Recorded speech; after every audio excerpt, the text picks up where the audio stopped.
दोपहर का समय था। डमरू अपने बकरियों को चराने के लिए अपने घर के पास वाले बगीचे में आया हुआ था।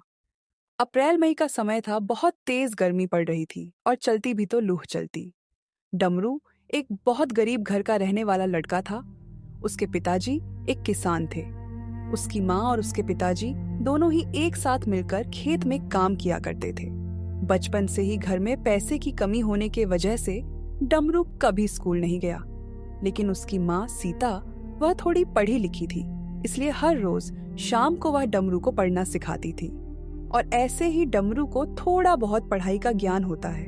उसके पिताजी का नाम है रामू। रामू बहुत सीधा साधा और परिश्रमी इंसान था। वह कभी किसी के साथ कुछ गलत नहीं करता और गलत होते हुए देखा भी नहीं जाता। बस इसी कारण जतनपुर गांव में रामू को लोग बहुत इज्जत देते थे। एक दिन सुबह का समय था। डमरू अभी भी सोया हुआ था। सीता खाना बना रही थी और रामू बकरियों को पानी पिला रहा था।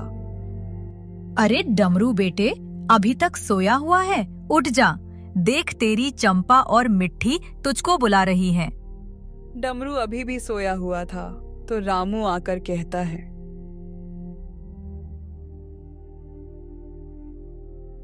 डमरू उठ जा बेटे।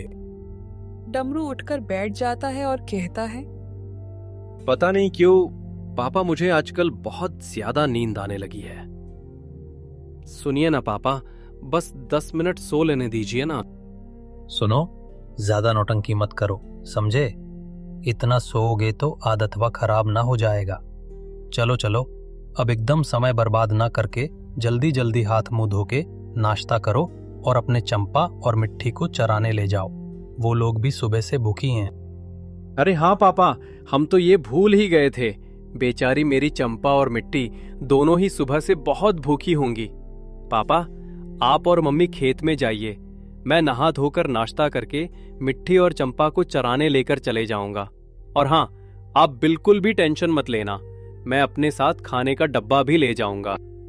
ये हुआ ना बात? अच्छा तो ठीक है, अब तुम उठो, मैं और तुम्हारी मम्मी खेत में काम करने जा रही हैं।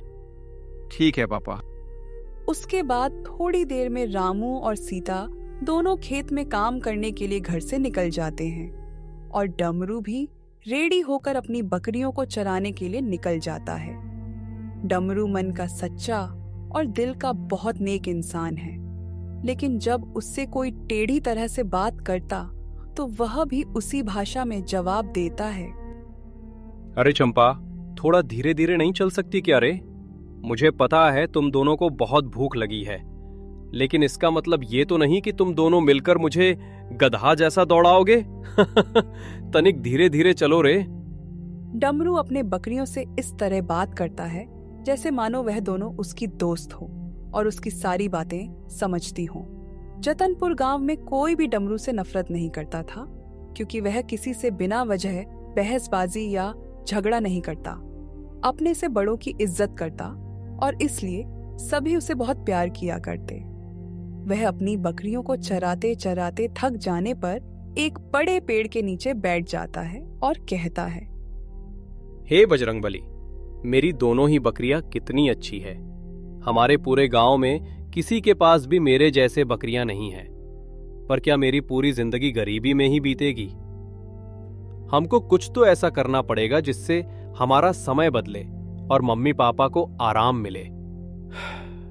पर मुझे तो ज्यादा पढ़ना लिखना भी नहीं आता, मैं भला क्या ही कर सकता हूं। डमरू अपने आप से ये सब बातें कह रहा होता है कि उतने में उसकी बकरियां चरते चरते अचानक दौड़ने लगती हैं। ये सब देख के डमरू कहता है, अरे अरे, तुम लोगन पगला गए का रे? इतना बढ़िया घास है, चुपचाप से खाना चाहिए, तो तुम दोनों को ज्यादा मस्ती सूझ रहा है। देखो, ज्यादा आना पाना करोगे ना तो सजा दूंगा। ऐसे ही दोपहर हो जाती है। चलो भाई, दोपहर हो गया है, मैं भी कुछ खा लेता हूँ। वहां मम्मी पापा भी खाना खा रहे होंगे। फिर डमरू खाना खाने के लिए बैठ जाता है। वह सबसे पहले थोड़ा खाना भगवान जी को चढ़ाता है और फिर उसके बाद खुद खाना चालू करता है। शाम के 3:30-4 बजे वे अपने बकरियों को ले आ रहा होता है। तभी उसे गांव के बबलू चाचा मिलते हैं और कहते हैं, अरे कहाँ हो डमरू बबुआ, बकरियां चरा के आ रहे हो? हाँ चाचा जी, प्रणाम। अरे डमरू बिटवा, कब तक ऐसे ही बकरी चराओगे? कुछ बढ़िया सीख लो। अरे तुम ही सब तो हो जो हमारे गांव का भविष्य उज्जवल कर सकते हैं। चाचा जी, आप बात तो बहुत सही कह रहे हैं, पर हमारे समझ नहीं आता कि हम करें तो क्या करें। ज्यादा पढ़े लिखे भी नहीं हैं। अरे बेटा, तो क्या हुआ अगर तुम ज्यादा पढ़े लिखी नहीं हो तो? इस दुनिया में बहुत से ऐसे महान आदमी हैं जो ज्यादा पढ़े लिखे नहीं हैं लेकिन बहुत सफलता हासिल किए हैं। देखो बेटा, दिमाग लगाओगे ना तो कहीं ना कहीं तुम भी फिट बैठ जाओगे। और फिर हम तो यहां है ही तुम्हारा मदद करने के लिए। आप सच कह रहे हैं बबलू चाचा। हम तो सोच रहे थे कि जो इंसान पढ़ता लिखता है बस वही सफल बन सकता है। अरे तब का ढक्कन, तुम अगर कुछ अच्छा करने की कोशिश करोगे ना बेटा, तो हम जरूर तुम्हारी मदद करेंगे। चला चला, अब हमको जाने दो। हमको जरा बाजार जाना है कुछ सामान लाने के लिए। इतना कहकर बबलू चाचा बाजार की ओर चले जाते हैं और डमरू भी बकरियों को लेकर घर आ जाता है। बकरियों को बकरी घर में बांध के डमरू अपने मम्मी पापा की राह देख रहा है। पता नहीं क्यों आज मम्मी पापा को घर आने में इतना समय क्यों लग रहा है। अब तो ससुर कुछ बढ़िया और तगड़ा करना ही पड़ेगा ताकि मैं अपने मम्मी पापा को एक सुख भरा जीवन दे सकूं। उसी दिन खेत में ज्यादा काम होने की वजह से रामू और सीता को घर आने में काफी समय लग जाता है। यहाँ डमरू बहुत परेशान हो जाता है। उसे रहा नहीं जाता है तो वह अपनी खेत की ओर खोजने के लिए निकल जाता है। रास्ते में, अरे ओ बजरंग बली, तनिक हमारे दिल का भी कहना सुन लीजिए ना प्रभु। पता नहीं मम्मी पापा कहाँ हैं और उनको आज इतना समय क्यों लग रहा है। डमरू खोजते खोजते आगे बढ़ता है तो उसे दिखता है कि उसके मम्मी पापा सामने से आ रहे हैं। तब जाकर उसके दिल को थोड़ा आराम मिलता है और वह कहता है, धन्यवाद प्रभु। क्या है ना, मम्मी पापा को नहीं देखा ना तो अंदर से डर सा गया था। डमरू अपने मम्मी और पापा के पास जाकर कहता है, अरे आज आप लोगों को इतना समय कैसे लग गया? समझते नहीं है यार आप लोग, टेंशन ना हो जाता है। अरे डमरू बेटे, आज खेत में बहुत ज्यादा काम था और बीज भी बोने का समय जल्दी आने वाला है, इसलिए आज मुझे और तुम्हारे मम्मी को घर वापस लौटने में इतना लेट हो गया। अरे सीता, तुम भी कुछ बोलो। देखो तुम्हारा बेटा कितना चिंता में है। हाँ डमरू, तुम्हारे पापा ठीक कह रहे हैं। अगर हम ज्यादा काम नहीं करेंगे तो समय पर बीज नहीं बो पाएंगे ना, और फिर अच्छे फसल नहीं उगेंगे। डमरू एकदम चुपचाप हो जाता है और फिर प्यार से कहता है, आप लोग चिंता मत करिए मम्मी पापा, मैं बहुत ही जल्द कुछ जरूर करूंगा और फिर आप दोनों आराम से रहना। हाँ बेटा, अब तुम ही तो हमारा जीवन हो, तुम ही हमारे सब कुछ हो। उतने में रामू कहता है, तो मतलब अब घर नहीं न जाना है? ये क्या कह रहे हैं पापा? घर नहीं जाना है मतलब? आप लोगों का बात खत्म होने का नाम ही नहीं ले रहा है। कहिए तो अहीजे ऑनलाइन फूड ऑर्डर कर दें। क्या आप भी कुछ भी कहते हैं? हाँ तो चलो, घर की इधर ही रात बिताना है। अरे पापा देखिएगा, आप एक दिन ऐसा समय लाऊंगा ना कि अपने खेत से ही फूड ऑनलाइन ऑर्डर करके हम सब आराम से खाएंगे। अच्छा बेटा, भगवान करे वैसा समय आए, लेकिन अभी के लिए घर चलिए क्योंकि रात बहुत जल्द ही होने वाली है। हाँ हाँ, चलो जल्दी जल्दी चलते हैं। रामू और सीता अपने डमरू का अपने लिए इतना प्यार देखकर मन ही मन बहुत खुश हो जाते हैं, मानो जैसे उनके दिन भर की थकावट ही दूर हो गई हो। अगले दिन सुबह में डमरू सुबह के 5 बजे अपने आप ही उठ जाता है। उसे देख सीता कहती है, अरे भगवान, आज पश्चिम से सूरज देवता उगे हैं क्या? ये देखो, हमारा डमरू बिना उठाए ही उठ गया। डमरू बड़ी उत्साह के साथ अपनी माँ के पास जाता है और कहता है, मम्मी क्या हुआ बेटा? मम्मी, वो बबलू चाचा कह रहे थे कि बहुत से ऐसे महान लोग हैं जो कम पढ़ लिख कर भी अपने जीवन में बहुत सफल हुए हैं। क्या ऐसा सच में हो सकता है कि जो इंसान कम पढ़ा लिखा हो और फिर भी वो सफल बन जाए? बेटा, आज तुमको ये सुबह सुबह क्या हो गया है? हाँ, यह बिल्कुल सही बात कही है बबलू चाचा ने कि कम पढ़ लिख कर भी इंसान सफल बन सकता है। लेकिन तू ये सब क्यों बोल रहा है? अरे का हुआ? का इतना खुसूर फुसूर कर रहे हो आप दोनों? कुछ नहीं पापा, बस ऐसे ही। अच्छा मम्मी, मैं हाथ मुंह धो के नाश्ता कर लेता हूँ। मेरे लिए डब्बा रेडी कर दो। चंपा और मिट्टी को चराने भी ले जाना है। इतना कहकर डमरू बाहर फ्रेश होने जाता है और यहाँ का बात है सीता, हमारा डमरू क्या बोल रहा था? अरे कुछ नहीं जी, पता नहीं आज उसको क्या हो गया है। कह रहा था बबलू चाचा उसे बोल रहे थे कि कम पढ़ लिख कर भी लोग सफल हो जाते हैं। बस इसी विषय में वह मुझसे पूछ रहा था कि क्या ऐसा सच में होता है या नहीं। हमारा डमरुआ कितना नादान है ना सीता, हमारा ऐसा समय उससे देखा नहीं जा रहा है। हाँ जी, भगवान करे हमारे डमरू जैसा बेटा हर किसी को दे। डमरू नहा धो के नाश्ता करता है और अपने दोनों बकरियों को लेकर चराने निकल जाता है। वो रास्ते में सोचने लगता है, हे संकट मोचन मेरे प्रभु, आखिर मैं ऐसा क्या करूं जिससे हम गरीबी से बाहर निकल सके। जैसे ही डमरू अपने बकरियों को चराने के लिए उस पेड़ के नीचे पहुंचा तो वहां पर उसने देखा कि एक कोई और लड़की वहां अपनी भेड़ों को चरा रही है। डमरू उसे देखकर कहता है, अरे ओ मोहतरमा, कौन हो आप?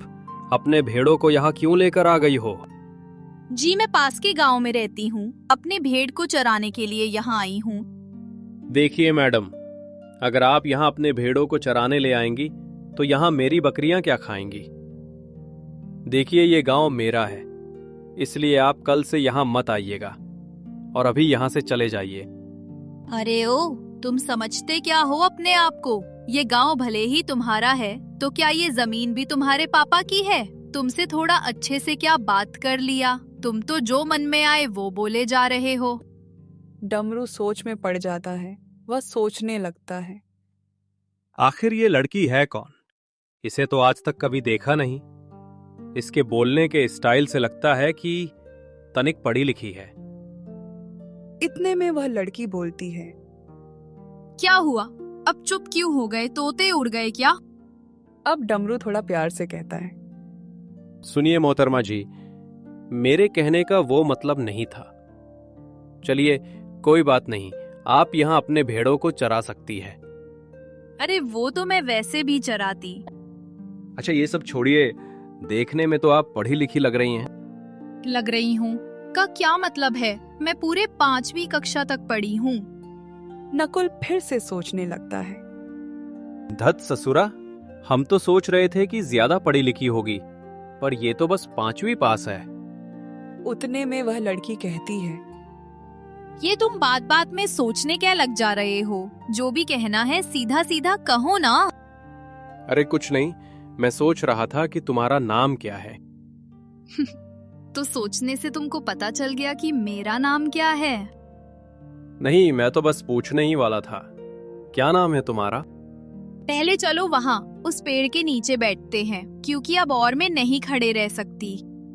डमरू और वह लड़की उस पेड़ के नीचे बैठते हैं और एक दूसरे के बारे में बात करते हैं। फिर डमरू कहता है, अच्छा, तुमने पढ़ाई क्यों छोड़ दी? हमारे परिवार में सिर्फ हम 3 ही जन हैं, मैं, मेरे पिताजी और मेरी माँ। लेकिन पिछले ही हफ्ते मेरे पिताजी गुजर गए, इसलिए। यह सब सुनते ही डमरू को उस लड़की के लिए बहुत बुरा महसूस होता है। वह दोनों घंटों उस पेड़ के नीचे बातें करते हैं और बकरियां और भेड़ बगल के घास चर रहे होते हैं। यहाँ पर रामू और सीता भी खेत में काम करके थक गए होते हैं, तो वह अपने खेत के बीच में जो पीपल का पेड़ है उसके नीचे बैठकर बातें कर रहे हैं।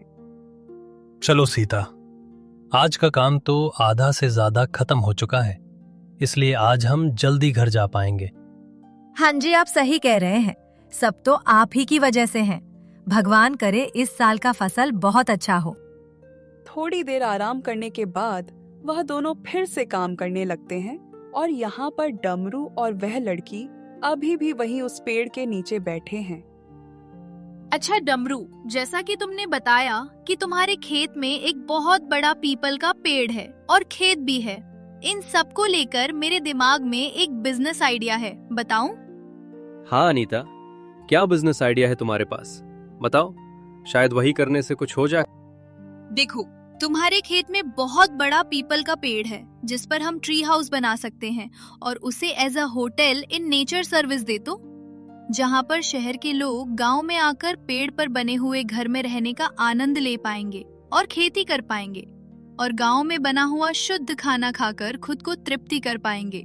उन्हें ये सब देकर तुम कुछ पैसे इन रिटर्न चार्ज कर पाओगे। अगर भगवान की कृपा से तुम्हारा ये बिजनेस चल पड़ा तो ज्यादा पैसे भी कमा सकते हो। डमरू अनीता की बातों पर सोचने लगता है। वैसे अनीता कह तो सही रही है, चलो कुछ नहीं के बदले यही करते हैं, क्या पता बजरंगबली की यही इच्छा हो। हाँ अनीता, तुम ठीक कह रही हो, लेकिन हमारे ट्री हाउस में आएगा कौन? डमरू, तुम भगवान जी पर विश्वास रखो, वो जरूर तुम्हारी मदद करेंगे। उस दिन घर वापस आते वक्त डमरू बबलू चाचा से मिलने जाता है। अरे कहाँ हो बिटुआ, का हालचाल बा? आज हमारे यहाँ कैसे आ गए भैया? नमस्ते बबलू चाचा जी, वो आज मुझे कुछ आपसे काम है इसलिए आया हूँ। अरे हाँ ललुआ, हम तो हर मदद जरूर करेंगे। अरे वो ठमरी, सुना ताड़ू हो, देखा हमारा डमरुआ हमसे मिलने आया है, तनिक उसके लिए नमकीन और पानी लेते आओ। ठमरी एक गिलास पानी और एक प्लेट में नमकीन फट लेकर आ जाती है। डमरू अपने बिजनेस आइडिया के बारे में बबलू चाचा को बताता है।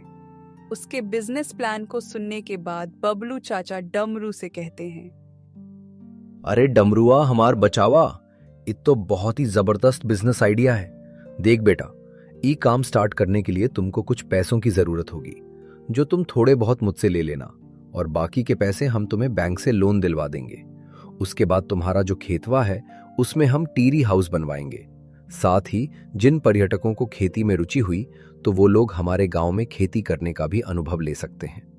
और बचवा, का पता तुहार ई काम से हमारे गांव का प्रगति हो जाए। सभी बातें होने के बाद बबलू चाचा और डमरू उसकी मम्मी और पापा से इस बारे में बताते हैं। वह बैंक से लोन लेते हैं और ट्री हाउस बनाने का काम चालू हो जाता है। कुछ ही दिनों में उनका बहुत खूबसूरत सा ट्री हाउस बनकर रेडी हो जाता है और सरप्राइजिंगली जिस दिन उनके ट्री हाउस का उद्घाटन होता है, अनीता अपने साथ एक आदमी को ले आती है। जी, क्या आप ही का नाम डमरू है और क्या यह आप ही का ट्री हाउस है? जी सर, मैं ही डमरू हूँ और ये हमारा ही ट्री हाउस है। कहिए, मैं आपकी क्या सेवा कर सकता हूँ? इस छोटी बच्ची ने हमको यहाँ आने के लिए बहुत रिक्वेस्ट किया है, इसलिए हम सोचे क्यों ना यहाँ के ट्री हाउस का अनुभव ले ही लिया जाए। इतना सुनते ही डमरू, बबलू चाचा और उसके मम्मी पापा बहुत खुश हो जाते हैं और फिर आगे डमरू कहता है, तो क्या सर जी आप हमारे ट्री हाउस का लुत्फ उठाने आए हैं? मेरा मतलब है, क्या आप हमारे ट्री हाउस में रहकर उसका अनुभव लेना चाहते हैं? जी डमरू जी, आप बिल्कुल सही समझे हैं। चलिए अब मुझे और रहा नहीं जा रहा है आपका ट्री हाउस देखने के लिए। डमरू धर्माजी को ट्री हाउस में ले जाता है। अंदर से ट्री हाउस बहुत ही ज्यादा सुंदर था। उसकी बड़ी बड़ी खिड़कियों से पूरा गांव और गांव की हरियाली दिख रही थी, जिसे देख धर्माजी बहुत खुश हो जाते हैं और कहते हैं, लाजवाब डमरू जी, बहुत ही खूबसूरत है आपका ट्री हाउस। अच्छा, हमको यहाँ और क्या क्या मिलेगा? सर जी, रहने के लिए आपका यही कमरा होगा और खाने के लिए हम गांव का शुद्ध मिट्टी के बर्तनों में बनाया हुआ खाना। अगर आपको खेती में रुचि हो या उसका अनुभव लेना हो तो हम आपको वो भी करवाएंगे, और अगर आपको गाय बकरियों का सेवा करना है तो आप वो भी यहाँ पर कर सकते हैं। जी, हम बस इतनी ही सर्विस दे सकते हैं। आप इसे बस इतना ही कहते हैं?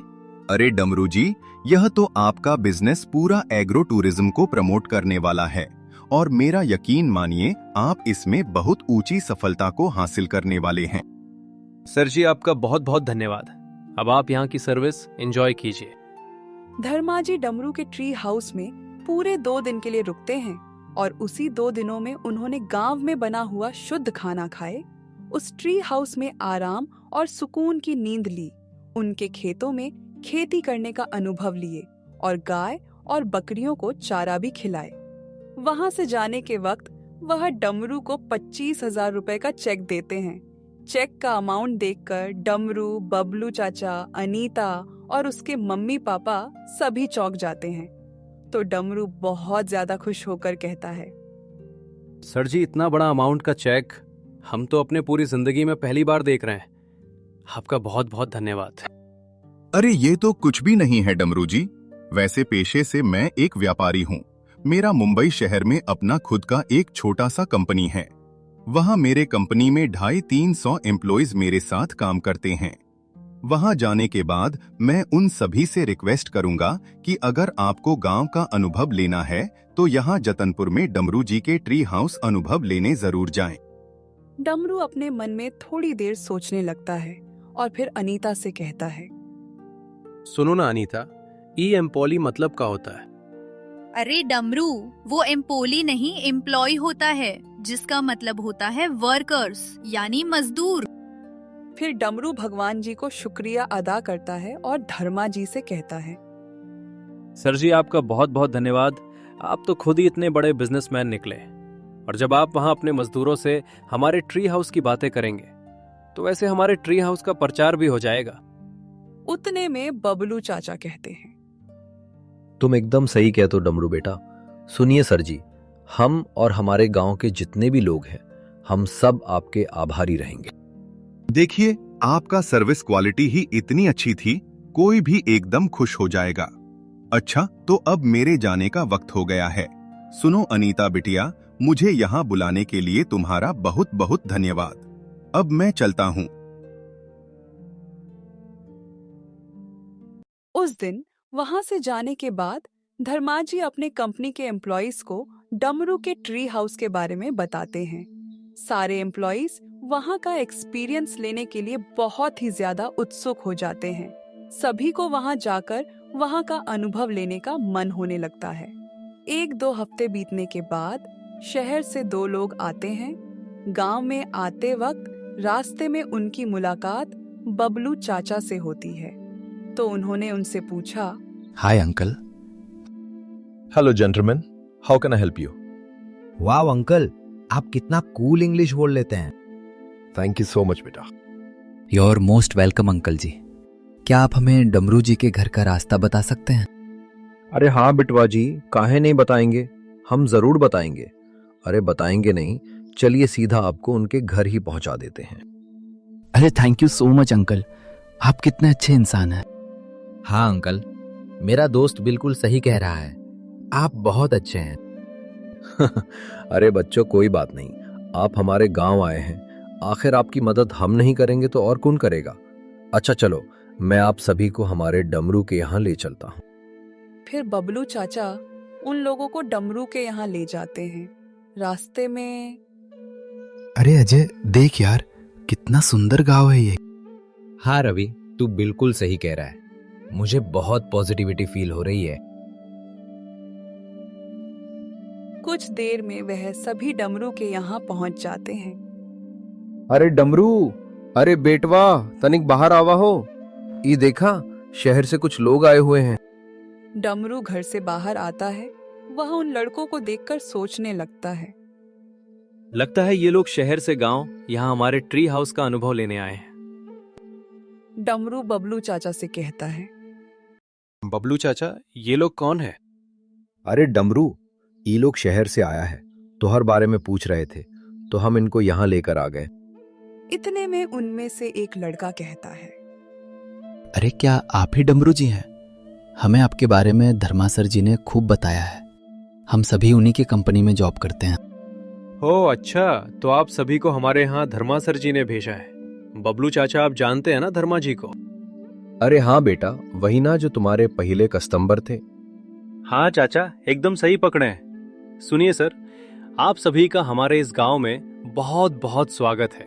हम आपको इतनी बढ़िया सर्विस देंगे कि आप इस जगह को कभी नहीं भूल पाएंगे। इसमें तो कोई शक नहीं है डमरू जी, आपकी सर्विस जरूर बहुत अच्छी होगी, क्योंकि हमारे धर्मा सर ऐसे ही नहीं किसी की इतनी तारीफ करते हैं। सुनिए ना डमरू जी, अब और नहीं रहा जा रहा है। प्लीज आप हमें अपने ट्री हाउस में लेकर चलें।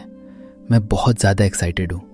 मैं देखना चाहता हूँ कि वहां से ये गांव कितना सुंदर दिखता है ना अजय? तू बिल्कुल सही कह रहा है रवि। प्लीज डमरू जी, हमें वहां लेकर चलिए ना। अरे हाँ, आप दोनों पहले शांत हो जाइए, मैं अभी आप दोनों को वहां लेकर चलता हूँ। अरे सुनो डमरू बेटा, वो जरा घर पर काम है तो इसलिए मैं फिलहाल घर जा रहा हूँ। अगर कोई काम हो तो बेझिझक आ जाना। जी चाचा, आप एकदम निश्चिंत होकर जाइए, मैं यहाँ सब संभाल लूंगा। फिर बबलू चाचा वहां से अपने घर चले जाते हैं और डमरू उन 2 लोगों को लेकर अपने ट्री हाउस के यहाँ आ जाता है। खेत के बाहर से ही वह ट्री हाउस इतना सुंदर दिख रहा होता है कि उनमें से अजय कहता है, ओह माय गॉड, ये कितना ब्यूटीफुल है। I am damn sure Ravi, हम यहाँ पर बहुत ही ज्यादा एंजॉय करने वाले हैं। यस अजय, मुझे भी एकदम सेम फील हो रहा है। जैसे ही डमरू उन दोनों को ट्री हाउस के अंदर ले जाता है, ओह माय गॉड, कितना ब्यूटीफुल प्लेस है ये। यह सुनने के बाद डमरू सोचने लगता है, अरे प्रभु, ये क्या कह रहा है? ससुर हमको कुछ समझ ही नहीं आ रहा है, पर उनके कहने के अंदाज से तो यही लग रहा है कि उन्हें ये जगह पसंद आया। फिर डमरू कहता है, क्या हुआ सर, आप लोगों को ये जगह कैसा लगा? अरे डमरू जी, ये तो कमाल का जगह है। इसकी मैं जितनी तारीफ करूं उतनी कम है। न जाने कितने दिनों बाद इतना सुंदर नजारा देखने को मिला है। तुझे कैसा लगा भाई? हाँ डमरू जी, मेरा दोस्त रवि बिल्कुल सही कह रहा है। आपने सच में बहुत ही सुंदर ट्री हाउस बनाए हो। उन दोनों के मुंह से इतना तारीफ सुन के डमरू को बहुत अच्छा लगता है और वह कहता है, आप दोनों के मुंह से ये सुनकर मुझे बहुत अच्छा लग रहा है। अच्छा, तो अब मैं आपको आप लोगों का शेड्यूल बता देता हूँ। फिर डमरू उन दोनों को उनके शेड्यूल के बारे में सब बताता है। सब चीजें बताने के बाद सुन के तो बहुत ज्यादा अच्छा लग रहा है। अब हम इसे जल्दी से एक्सपीरियंस करना चाहते हैं। बिल्कुल सर, अब और ना देरी करते हुए मैं आपके लंच की तैयारी करवाता हूँ। तब तक आप इस ट्री हाउस का मजा लीजिए। फिर वहां से डमरू घर आ जाता है और अपने मम्मी से उनके लिए दोपहर का खाना बनाने को कहता है। 1.5 से 2 घंटे बाद डमरू उनका दोपहर का खाना लेकर ट्री हाउस में पहुंच जाता है। लीजिए सर, आप दोनों के लिए शुद्ध मिट्टी के बर्तनों में बना हुआ खाना हाजिर है। वह दोनों ही बहुत ही शौक के साथ शुद्ध मिट्टी के बर्तनों में बना हुआ खाना खाते हैं और ऐसे ही रात हो जाती है। रात में वह दोनों ट्री हाउस के खिड़की से गांव का सुंदर नजारा देख रहे थे। अरे यार अजय, देखना भाई, कितना सुंदर नजारा है। वही तो मैं भी देख रहा हूँ, कितना प्यारा नजारा है। और मिट्टी के बर्तनों में बना हुआ खाना कितना स्वादिष्ट और लाजवाब बना था, है ना? उतने में डमरू उन दोनों के लिए रात का खाना लेकर आ जाता है। वह दोनों डमरू को देखकर बहुत खुश हो जाते हैं। वह दोनों ट्री हाउस के बालकनी में बैठकर रात के खाने को एंजॉय करते हैं। अगले दिन सुबह में उन्होंने खेत में काम किया। शाम को डमरू उन दोनों को गांव में घुमाने ले जाता है। उनका समय पूरा होने के बाद अगले दिन सच में डमरू जी, आपने कमाल की सर्विस दी है। आपका ट्री हाउस बहुत ही शानदार है। आपका गांव भी बहुत ज्यादा खूबसूरत है। यस डमरू जी, यहाँ का एक्सपीरियंस हमारे लिए बहुत बहुत ज्यादा स्पेशल रहा है। हम दोबारा जरूर यहाँ आएंगे। और ये रहा हमारी तरफ से 70,000 रुपए का चेक। सर, इतना बड़ा अमाउंट, इतना ज्यादा रुपए? अरे रख लीजिए डमरू जी, आप इतना डिजर्व करते हैं। डमरू अपने मम्मी पापा की तरफ देखा और बबलू चाचा की तरफ। रख लो डमरू बेटा, ये लोग कितना प्यार से दे रहे हैं। फिर डमरू वह चेक अपने मम्मी के हाथ में दे देता है और उतने में एक आदमी वहां आता है और कहता है, अरे यहाँ डमरू कौन है भाई साहब? ये देखिए, आपके सामने ही खड़े हैं डमरू जी। वह आदमी कहता है, जी सर, मेरा नाम संजय है और मैं सीसीए बैंक से आया हूँ। आपकी चर्चा हमारे पूरे जिला में हो रही है। आपको सहायता देने के लिए हमारे बैंक के मैनेजर ने मुझे यहाँ आपको बिजनेस लोन ऑफर देने के लिए भेजा है। डमरू बबलू चाचा के यहाँ देखता है और कहता है, अरे बबलू चाचा, जरा देखिए ना ये क्या कह रहे हैं। बबलू चाचा आगे आते हैं और कहते हैं, हाँ सर, आप ये बताइए कि आपकी बैंक हमें कितने तक का बिजनेस लोन ऑफर कर रही है और आप लोगों का क्या टर्म्स एंड कंडीशंस है, और बिजनेस लोन पर आपकी बैंक कितना % इंटरेस्ट नॉर्मली लेती है। और जैसा कि आपने अभी कहा है कि आपके मैनेजर ने हमको यहाँ बिजनेस लोन ऑफर देने के लिए आपको यहाँ भेजे हैं, तो उस ऑफर में हमें कितना % इंटरेस्ट पे करना होगा। जी सर, इस पेपर में हमारे बैंक का बिजनेस लोन के लिए सभी टर्म्स एंड कंडीशंस लिखे हुए हैं। और सर, वैसे तो हमारी बैंक बिजनेस लोन पर 1 साल का 13% इंटरेस्ट चार्ज करती है, पर चूंकि हम आपको ऑफर में बिजनेस लोन दे रहे हैं तो आपको 1 साल में सिर्फ 7.5% इंटरेस्ट पे करना होगा। उस आदमी के सभी बातों को ध्यान से सुनने के बाद और उस पेपर पर लिखे सारे टर्म्स एंड कंडीशंस को पढ़ने के बाद बबलू चाचा डमरू और रामू और सीता से कहते हैं, सुनो रामू बेटे और सीता बेटी, ये ऑफर बहुत ही अच्छा है। यदि डमरू इस ऑफर को एक्सेप्ट कर लेता है और बिजनेस लोन ले लेता है तो उसकी मदद से हम अपने ट्री हाउस सर्विस प्रोवाइड करने के बिजनेस को और भी ज्यादा आगे बढ़ा सकते हैं। और क्योंकि ये एक एग्रो टूरिज्म है तो आगे चलकर डमरू अपने गांव वालों को काम भी दे सकता है, जिससे सिर्फ डमरू का नहीं बल्कि इस पूरे गांव का विकास होगा। मेरे हिसाब से तो बेटा ये बहुत ही बढ़िया ऑफर है। अब तुम दोनों भी अपनी राय बताओ। इसमें हमारी राय की क्या जरूरत है बबलू चाचा जी? जब आप कह रहे हैं तो ये जरूर अच्छा होगा। तुम क्या कहती हो सीता? आप बिल्कुल सही कह रहे हैं। जब चाचा जी आप कह रहे हैं तो हमें ये ऑफर जरूर ले लेना चाहिए। सबकी हाँ सुनने के बाद डमरू उस ऑफर को एक्सेप्ट कर लेता है। वह बैंक में जाकर सारे डॉक्यूमेंटेशन और प्रोसीजर को पूरा करके बिजनेस लोन ले लेते हैं। घर वापस आते वक्त रास्ते में अचानक सीता डमरू से पूछती है, अरे डमरू बेटा, जरा सुन। क्या हुआ मम्मी? अरे वो उस दिन जो धर्मासर जी को छुटकी लड़की लेकर आई थी ना, वो कौन है? डमरू सोचने लगता है। अरे मोरी मैया, काहो मालिक, जिस बात का डर था आखिर वही करवा दिए आप। अरे क्या जरूरत थी मम्मी को बबलू चाचा के सामने ये बात पूछने की? इतने में सीता फिर से कहती है, अरे बताओ, इतना का सोचने लगे? अरे सीता बिटिया, अब नवाबजादे का मुंह नहीं चलेगा। हम बताते हैं। तो ऐसा है कि हमको ऐसा लग रहा है कि शायद तुम्हारे डमरुआ ने तुम्हारे लिए पत्तों खोज लिया है। क्यों? फिर पहले तो डमरू खूब शर्माता है, पर बाद में अनीता के बारे में बता देता है। ऐसे ही डमरू का ट्री हाउस में सर्विस देने का बिजनेस धीरे धीरे बहुत तरक्की करता है। अब सिर्फ भारत से ही नहीं, दूसरे देश के टूरिस्ट भी डमरू के ट्री हाउस का अनुभव लेने आने लगे थे। डमरू अपने व्यापार को और ज्यादा आगे बढ़ाने के लिए गांव में जितने भी पेड़ थे सभी पर छोटे छोटे ट्री हाउस बनवा देता है।